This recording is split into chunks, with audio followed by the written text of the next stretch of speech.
मैं बहुत खुश थी। तभी उसने एक किताब मेरी ओर बढ़ाई और ये देखकर मेरी खुशी का ठिकाना ना रहा कि वो किताब मेरे नाम से पब्लिश हुई थी। उसने मुझे बताया कि किस तरह उसने मेरी शायरी वाली डायरी चुराकर वो बुक पब्लिश करवाई और तब उसने मुझे वादा लिया कि मैं कभी लिखना नहीं छोड़ूंगी। और इस तरह 1.5 साल बीत गया। मैं सेकेंड ईयर में हो चुकी थी और वो फाइनल ईयर में। अब हम ज़्यादातर वक्त एक दूसरे के साथ ही बिताती थी। मैं नानी से हमेशा विहान की बातें करती थी और उससे नानी के बारे में। नानी और विहान की बातें भी अक्सर फ़ोन पर होती थी।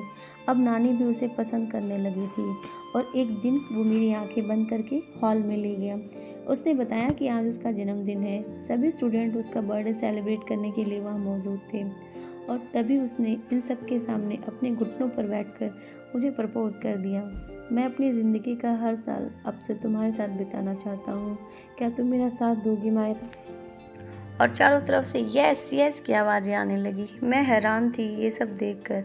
मुझे अपनी आंखों पे यकीन नहीं हो रहा था। ये सब सच है या एक सपना? और फिर मैंने हाँ कर दी। उसने रिंग मेरी उंगली में पहना दी। वो दिन मेरी ज़िंदगी का सबसे खुशनुमा दिन था। उसके बाद से जैसे सब बदल गया। मैं कॉलेज में सबके लिए खास बन गई। विहान सबका चहेता था और मैं उसकी पसंद। इसलिए अगर किसी को कोई भी काम होता था तो वो मुझसे सिफारिश के लिए आता। ये सोच कर मायरा हंसने लगी, लेकिन फिर एकाएक खामोश हो गई। फिर क्या हुआ मायरा? विशाल ने उत्सुकता से पूछा। और मेरी खुशियों को नज़र लग गई। मेरी एक छोटी सी गलती मेरे लिए ज़िंदगी भर का नासूर बन गई और उसकी आंखों में आंसू साफ झलक रहे थे। क्यों? ऐसा क्या हुआ था? उस शाम मेरी दोस्त राधिका ने अपने घर पर एक पार्टी रखी थी और उसने मुझे कहा कि मैं भी वहां आऊं। उसके बहुत जोर देने के बाद मैं चली गई। पार्टी में उसके और भी बहुत से फ्रेंड्स थे और उनमें से था एक अनवर, जो विहान का बहुत अच्छा दोस्त था।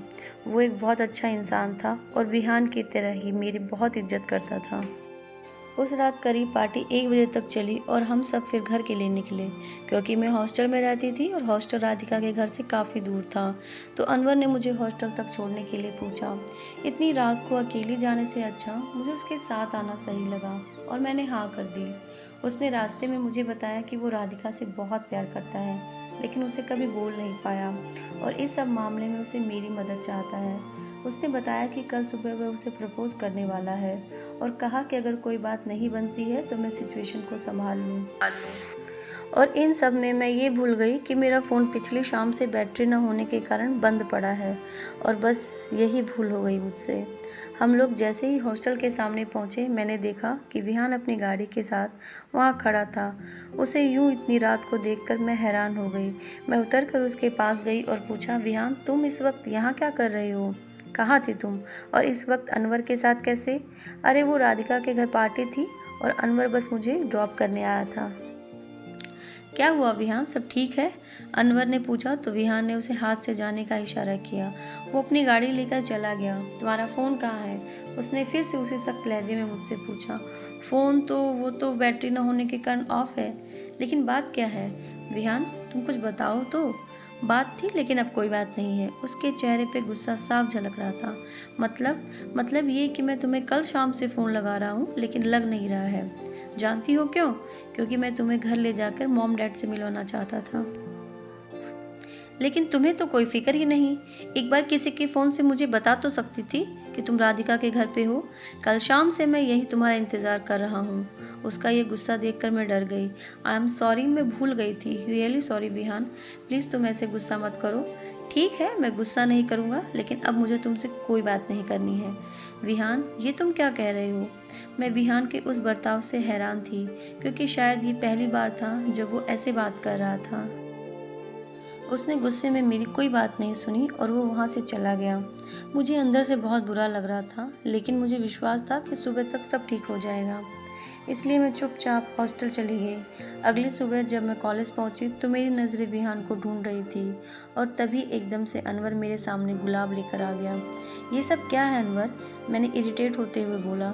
अरे यार, कल यूं ही बेवजह तुम्हारे और विहान के बीच में अनबन हो गई, ये उसका सोल्यूशन है। तुम जाकर उसे ये गुलाब दे दो और फिर देखो वो कैसे 1 सेकंड में मान जाता है। मुझे नहीं लगता। अरे ट्रस्ट मी, उसका गुस्सा बहुत कम टाइम के लिए होता है और फिर तुम उसे फिल्मी अंदाज में गुलाब देना उसने अपने घुटनों पर बैठते हुए प्रपोज करने की एक्टिंग करते हुए कहा, और तभी मैंने देखा कि विहान हमें दूर से खड़ा गुस्से में देख रहा है। मुझे लगा कि बात और न बिगड़ जाए, इसलिए मैं उसके पीछे भागी, पर इससे पहले मैं उसके पास पहुंचती वो गाड़ी लेकर कॉलेज से बाहर निकल गया। मेरी कुछ समझ में नहीं आ रहा था कि मैं क्या करूं। फिर मैंने एक कागज़ पर कविता लिखी और उसके आने का इंतज़ार करने लगी। मुझे यकीन था कि जब मैं उसे ये दूंगी तो उसे पढ़कर वो अपना गुस्सा भूल जाएगा, मगर कहते कहते मायरा रुक गई। वो मगर क्या? मैं शाम तक उसका इंतज़ार करती रही, लेकिन वो नहीं आया। उसका इंतज़ार करते करते 9 बज गए और गेट कीपर ने मुझसे कहा कि अब मैं जाऊं, क्योंकि अब गेट बंद करना पड़ेगा। मैं वहां से हॉस्टल आ गई, लेकिन ना ही उसका कोई फ़ोन आया, ना ही कोई मैसेज, और तो और उसका फ़ोन भी बंद था। मैं अंदर ही अंदर घबरा गई थी, लेकिन इंतज़ार करते करते रात के 2 बज गए।